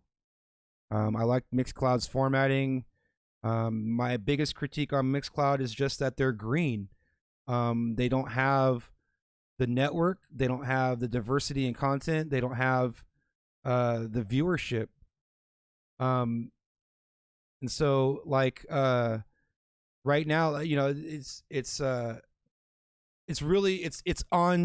it's on Twitch right now for me. Like Twitch, it's your play, and let me know what you're gonna do. Let me know what you're gonna do quick, because I'm not against flying the Mixcloud flag, but let's be real and for a second, and let's talk about actual money. One, there's not a whole lot of money being made on this shit. Okay, anybody who is a top streamer will tell you that this is actually not even 50% of their revenue stream, and they're successful for other reasons. Okay, those are the top streamers. So if you're 100% streaming, you're not a top streamer. So don't do this 100%. That's the point there. And two, if you are comparing monetization between the two right now, there's way more money to be made on Twitch. Way more. And I think there's potentially way more money to be made on Twitch going forward. This is the big horse for this format. So it makes sense to see what their move is. And if their move is to stick with this DMCA 3 strikes you're out shit, then and not consider the potential with having a fair legal way to license music for creators, and not just, I gotta emphasize, it's not just DJs. In fact, guys, we're like they don't give a shit about us. Okay, I got 43 people watching right now, and I love all of you. Actually, it's about 41 because I think there's 2 of them around the house somewhere. So all 40 of you watching right now, like, they don't give a shit about us right now. We're like not even on like the priority server at Amazon right now. So I could play like anything I want and it's not even gonna fucking matter, right? But the bigger audience that's affected in this are these gamers that are like 10 years deep into this shit. They got houses and mortgages off of this business model, and they put all their buckets into Twitch. All their ducats into Twitch. And now they're scrambling and they don't know what to do. And these like Dance Dance Revolution, Just Dance people might be the first addition to Mixcloud that is not DJs. So let's catch up on the chat. So what is the cut really? Like if you give $1, if you see blah, blah, blah. Okay. You want to know the cut? Dude, it's all public information. I'm not hiding anything. A bit is I get 1 cent a bit. So whatever you're paying for the bits, I get a penny a bit. So DJ Circle kicked me $1. Cats and Acid kicked me $1. Eric McAfee kicked me $10. So I've made $12 in bits today. You guys bought me a burger. Fucking balling. This is totally gonna replace gig income. And then subs. Subs are paid out every 15th of the month. I get about $2.50 per $5 sub. So, all right. Rounded it off with another $4. That's $5. It's Togo's on me. I'm in it. So you get 50% of a sub. So about $5. A sub gets me $2 per person, and it pays out on the 15th of the month. And let me remind you that a very small percentage of the subs are actual people who are subscribing monthly on a renewal. And I've noticed that this culture is actually more about gifting subs to other people. And thanks guys, let's just talk about money more often. When you gift subs to other people, then those subs do not automatically renew. So what happens, and it's fine, it's all part of the culture, but what happens is you get people that come into your channel and they're feeling it, they fuck with you, and they throw 20 subs out to your channel. So that's what? 20 times 2 would be 40. So looking at $50. $50 for that is what I would get at the end of the month. And then it's up to those new subscribers to renew the next month, or by chance be gifted a sub for the following month. So they get their money, and they're making a fuck ton of money off of us, man.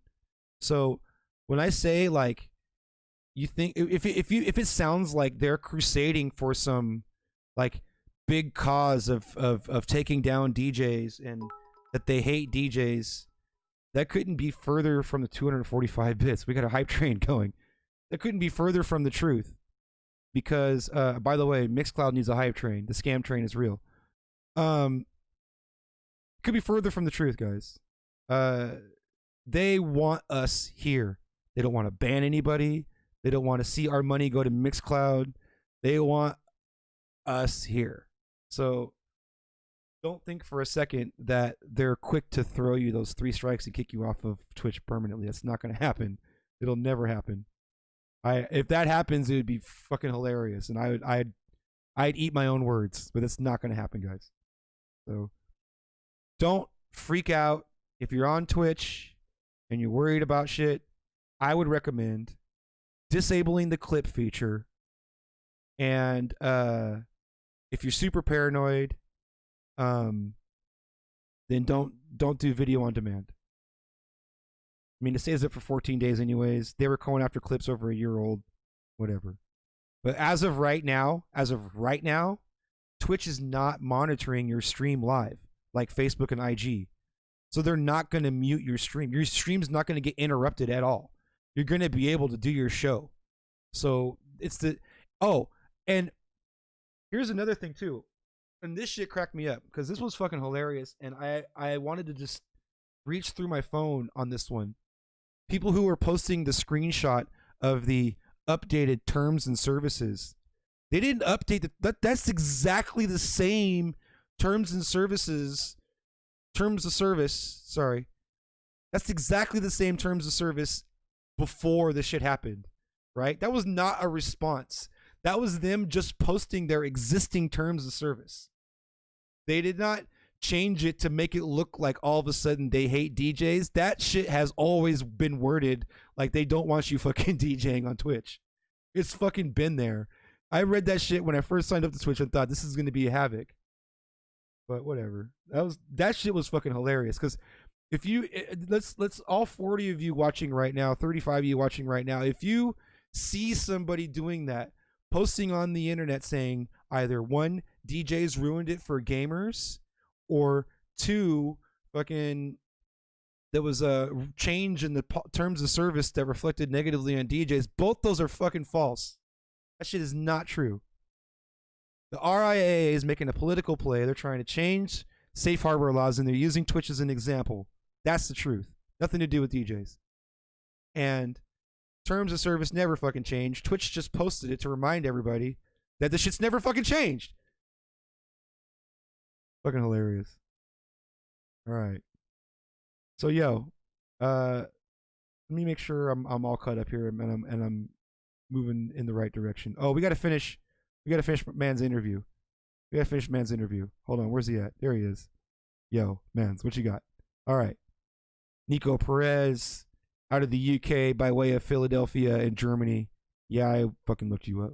I don't know, man. I think they tried to do this music thing. I think that I think they kind of thought they could get away with it without having to do, getting proper licenses. Look, exactly what happened. Gaming is like 95% of what they do. So maybe they'll keep it for people who are doing live, karaoke sets or guitar music or things like that. But yeah, I think I think we're gonna see a lot more takedowns coming in the near future, based on everything I've heard. Okay, so he's saying takedowns. Now remember, DMCA takedowns are not copyright strikes. DMCA takedowns are not taking down your channel. Okay? They're not talking about taking down your channel. Okay? DMCA takedown request is a rights holder approaching the service provider saying, "That's my shit, take it down." That's what a DMCA takedown is. Okay? That's what he's talking about with takedowns. He's not talking about channels being taken down. Now, he nailed it. It's exactly what happened with Twitch. Twitch is not stupid. They know damn well that they can make X amount of more dollars by conveniently leaving this live streaming switch off, the sniffer switch off, the narc bot. Call it the narc bot. He narcs on you for playing the shit that they don't want you to play. He turns the live stream Twitch turns the live stream narc bot off. It's been off because they're a video game site and video games companies don't have a problem with their IP being shared like that. So that switch has been there the whole time, but it's off. Twitch leaves it off. COVID hits. Now we've got Insomniac, we've got Z-Trip, we've got Diplo, we've got tens of thousands of viewers, not content creators. Fucking viewers. Twitch was losing viewers. You guys understand that Twitch I'm getting upset. I need a shot. Hey, baby, can you grab me a shot? Twitch was losing viewers, man. And from 2018 to 2020, the Twitch was saturated with all these fucking Fortnite fobs trying to fucking be the next ninja, and it ended up with like this total saturated website of a few popular gamers, a bunch of fucking streamers streaming for themselves, and a bunch of influencers complaining about it on YouTube. That's what was going on before COVID on Twitch. Twitch was not like this shining, beautiful site for gamers like some of them are talking about. Twitch was old hat. People were talking about Mixer. People were talking about like Twitch's site hasn't been updated in forever and the user interface is garbage. Like the haters, the gamers did not like Twitch, and they still don't. They still bag on it. And here comes and here comes DJ XYZ from all over the country, right? All of a sudden, for the first time in the history of music, right? The first time in history of music, Carl Cox is fucking sitting at home on a Saturday night. That motherfucker has not had a Saturday night off, I imagine, in 50 years. That guy's like 100 years old. He looks the same. Carl Cox had a fucking Saturday night off. He's had the last 3 months Saturday nights off. That has never happened in the fucking history of techno. And fucking Amazon, Twitch exploited the shit out of that. They saw the fucking money in that shit. They saw all these users coming in from DJs doing live streams on their channel. They fucking turned a blind eye to the whole thing. And they calculated their risk. They did their calculated risk. They said, if we keep doing this is what I think they did. We keep doing this, we're going to get away for as long as we fucking can. We're going to wait for as long as we fucking can. Eventually, they're going to catch us. We're going to pay a fee. We're going to ask for time in order to implement the systems that they want us to implement. And then we're going to fucking take it all the way to the fucking bank. And that's they took the risk and they said, look, we could crusade for DMCA and start implementing exactly what Facebook and Instagram are doing and do the right thing, right? Or we can purposely be negligent and make all this extra money and then fuck it, we'll pay a fee. Yeah, sorry, slap our hand. We'll turn the switch on now. Sorry. Now that's what they could be doing. And if that is what happens, then we're all going to fucking Mixcloud. There's no doubt about it. But like I said, the move is on Amazon right now. And there's some smart motherfuckers in there. I'm not very fucking smart, and I'm talking about there's some smart people at Amazon. They gotta see the fucking money in this shit. They gotta see we got not only a whole new genre of content creators, we have thousands and thousands of viewers now who don't create content, who are consuming content. This is the lifeboat we needed, and we don't want to just fucking send them off to Mixcloud. All right, I'm gonna keep going. I got a shot time. Hang on a sec. Oh, there it is.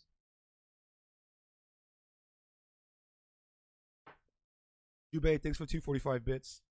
Appreciate that. Doctor, thanks for 100 bits. Big Rob coming through. All right. Catch up on the chat. He's always live on Facebook. Big flow of cooking, yoga, TV miniseries channels.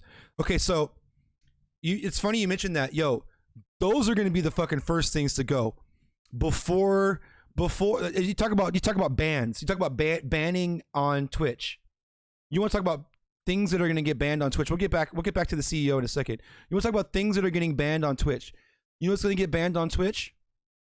Fucking MXC channel. 24/7 fucking cooking shows. I saw fucking Live PD was fucking 24/7. Fuck that. All that shit. Like those are DMCA. Those are what like the DMCA takedown notices and the responses from the service providers are designed for. Is for shit like that. People that are playing full episodes of shows that are multi-million-dollar businesses, and they have revenue coming in from. They're monetizing it. They have subs. They have people cheering bits and gifting subs on a Food Network, fucking 24/7 Iron Chef, right? That's wrong. There's nothing creative about that. That is straight up just fucking jacking an IP, intellectual property, for those who don't know. Not internet protocol for you nerds. Make some fucking Sprite. Oh wait, I can't say that shit. DMCA. So honestly, guys, like, I don't know why it was drilled in our heads. It might have been the whole Napster scare from 20, 30 years ago, however long ago it was when this shit was first coming around. That's how old this shit is, the DMCA. But don't be afraid of that shit. And don't be like don't be quick to respond from something like this happening. You don't want to just throw your hands up, and this DJ is straight up saying, "Oh, as soon as it was announced, here's DJ is like, oh, that's it. Twitch is done.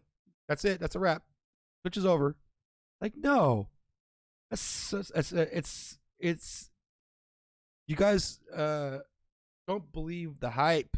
All right, let's keep it rolling with the CEO. This interview is basically wrapping right now. Now, this probably wouldn't be beneficial to you, but just as a prediction, do you ever see like Facebook or Instagram doing some kind of subscription-based service, something like you guys have, maybe with licensing, or is that something that's not in their wheelhouse? Good question. I kind of doubt it, because if you look at like Facebook and Instagram, their whole business model is based around advertising. Like, they make money through having like a huge audience, and then they sell ads against it. So yep, not enough money to be made, honestly. I don't think that they'll do subscription. Who knows? Never say never, but like, their focus, I know, is like how many ad dollars that they bring in. So he's absolutely right. I don't see Facebook adopting any kind of a subscription model whatsoever, because first of all, people are so stupid. And if there's any rumor that Facebook is going to be charging a monthly subscription for any reason, oh my God, the shitstorm. Even if the actual reason is for content creators who want to legally broadcast their favorite songs on their Facebook posts and Instagram posts, just look at the way that this fucking went. You know that people are going to turn it into that whole, it goes around every 3 or 4 years. Oh, Facebook's going to start charging you for your content unless you copy and paste this message into your fucking post, that you're not going to be able to continue to use Facebook for free. Even when that shit is fake, it goes around. Think about how bad it would be if that shit was for real, right? We're wrapping up. Evan never showed up, so I think that he is having an issue. Both my guests flaked on me today, which is fine. I had a lot to say. Let me finish. Let me get to back where I was with my notes. I kind of took a shot and went overboard here. Okay. I should definitely be saying over and over again that I'm not a lawyer, and this is not real. This is all fake news. So, hope you enjoyed the fiction. Do not take this to heart. Do not sue me for following any advice. And why are you even listening to me? There's that. Okay. So who's high at risk right now? All of us. Okay? All of us are high at risk. We're all walking the line on this. Okay? Doesn't matter if you're playing drum and bass, doesn't matter if you're playing Drake. All right? We're all walking the line on this to different degrees. Now, I'd say if you're playing music that is in the top charts, then it's all good, Evan. I'm about to wrap anyways. If you're playing music that's in the charts, then there's a good chance that you have a higher chance of receiving DMCA takedown notices on your stuff. Now, what is it going to do for you? Fucking nothing. You know that muting, those of you that are on Twitch that are actually streaming, I'm sure by now you've received a mute on your video on demand by now. You go back to your videos or whatever, and you see that part of your video has the red line or it's muted in some way, right? That is your protection from getting a DMCA takedown notice. That is your protection from getting a copyright strike. Okay? So you don't have to do anything to that. Okay? They are the service, again, there's the end user, the service provider, and the rights holders. Okay? You don't have to do anything at that stage. It is the burden of the service provider to respond initially to a DMCA takedown request. It is the burden of the service provider. Okay? So them muting your VOD is them responding to the DMCA takedown notice. Okay? You guys with me so far? In other words, you don't have to do anything. All right? Now, for some reason, Twitch is not only not activated the narc bot on our live streams, but the narc bot doesn't exist on clips right now. And clips can be monetized. You get paid for the amount of views on your clips. Okay?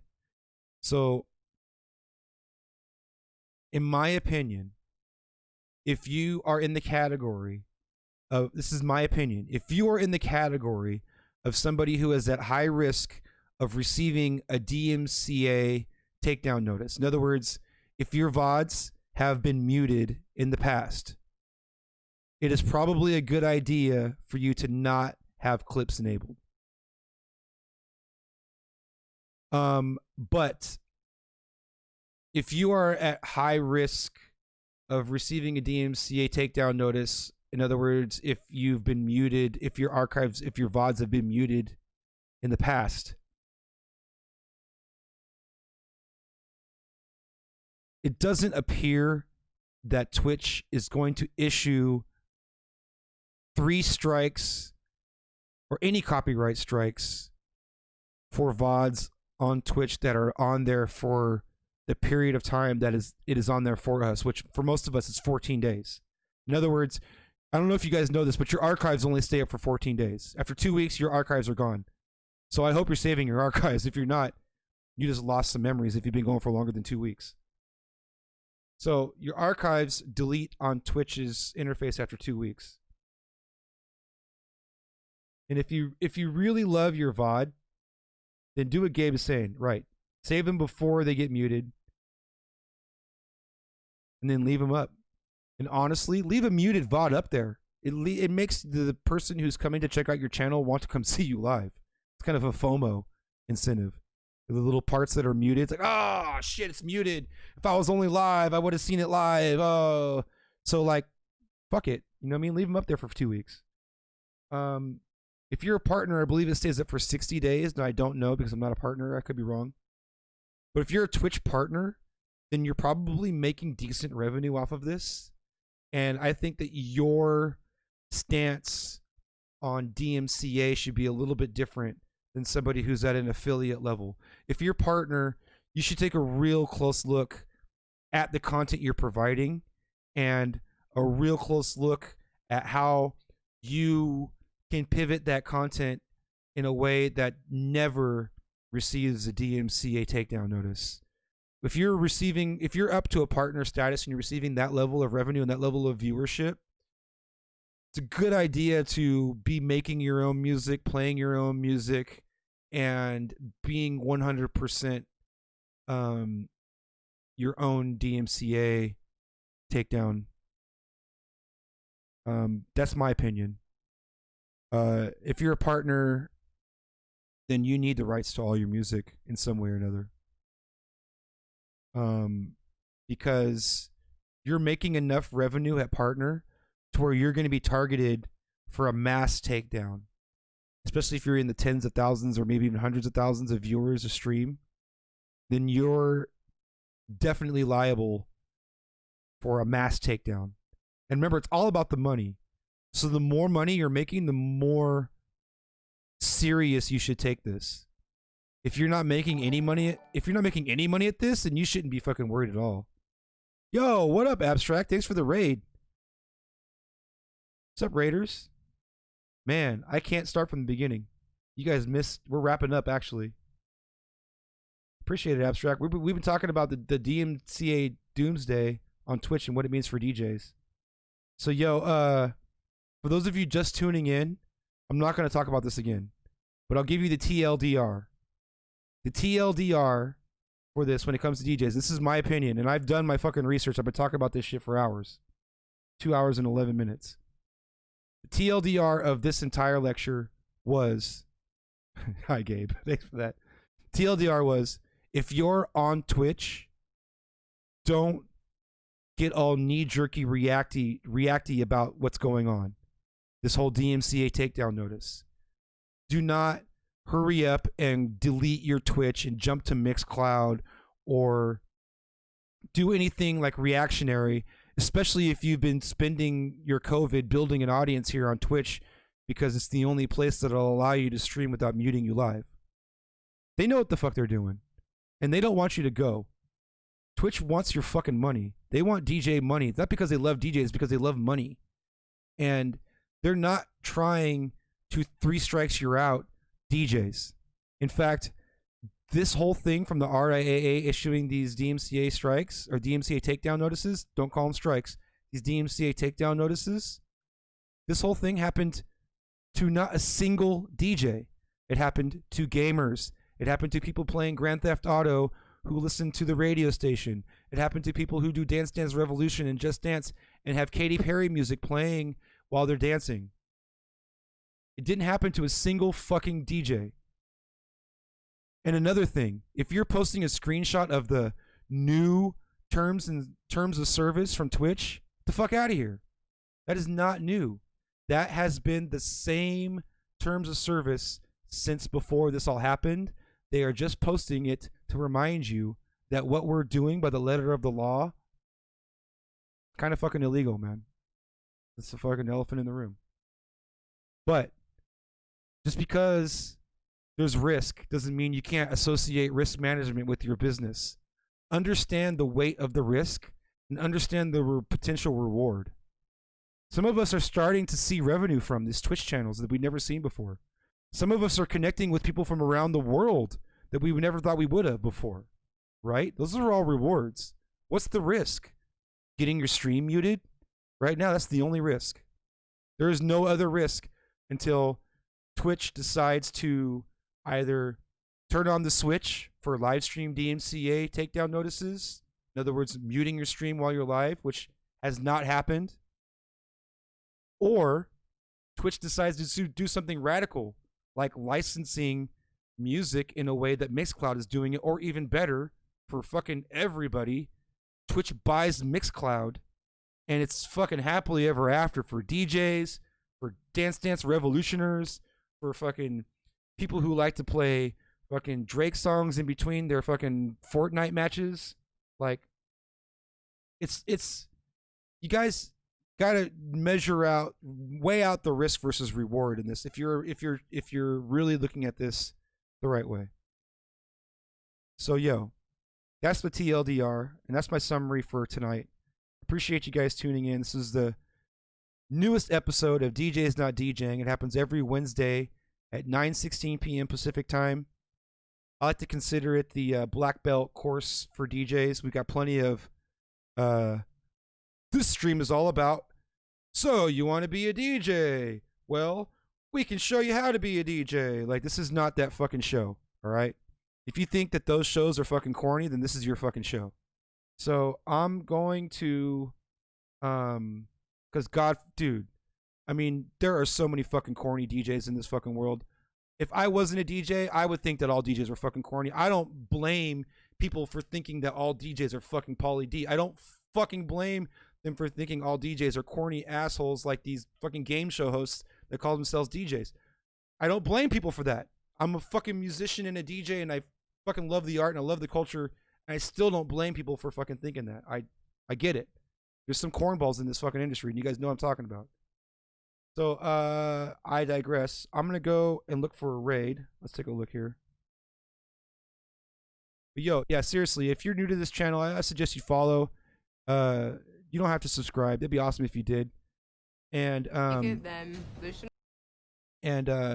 you know, come back around especially if you're a DJ and you're looking for an in-depth talk on topics that a lot of times they get, you know, softball interview questions and shitty like basic overview fucking content. Like if you want the fucking meat and potatoes, then hit the heart on your screen. Abstract, thanks for 100 bits. Appreciate that. And the raid. Fucking A. I'm going to raid, and you're going to raid into a raid because I'm actually already looking for a raid right now. Let's take a look here. Well, let's see. I kind of want to send you guys to Shortcut. So, you guys tell me. Do you guys want to listen to DJ Shortcut, or do you guys want to listen to a DJ that you've never heard before? Let's put it into the chat right now. I appreciate you guys tuning in, and we're gonna support a DJ stream right now. I think we should go to Shortcut. I haven't rated Shortcut yet. Let's see what Shortcut's doing right now. Let me take a look at his stream. Dude, okay, yeah. So, what's Shortcut doing? Oh, Shortcut just went offline. What a dick. Okay, well, he answers that. Tell you what. I don't want to raid all MXC. I've done it before. I don't want to raid Cardboard Cowboy. Anybody out there that can throw me a raid? Okay, Infusion. There we go. Infusion 1981. He raided me last time. We're going to raid him back. So, for those of you who aren't familiar with a raid, this is something that all DJs should be doing at the end of their stream. So if you're new to Twitch and you're coming here because you want to learn the ins and outs, first of all, you landed in a great spot. But the learning curve is steep, so buckle the fuck up. Second, this is a raid, and if you're not already raiding, you should be doing a raid at the end of every single one of your streams. It's definitely something that is positive for everybody. It builds their channel, it builds your channel, it exposes people to it's just grow. It's fucking good for everybody. So yo, we're in the countdown. I'm gonna keep talking. I'm probably gonna get cut off because I like to hit raid now while I'm still talking. But actually, you know what? Let's go to jungle. We're gonna go to jungle. We're raiding. Peace out, guys.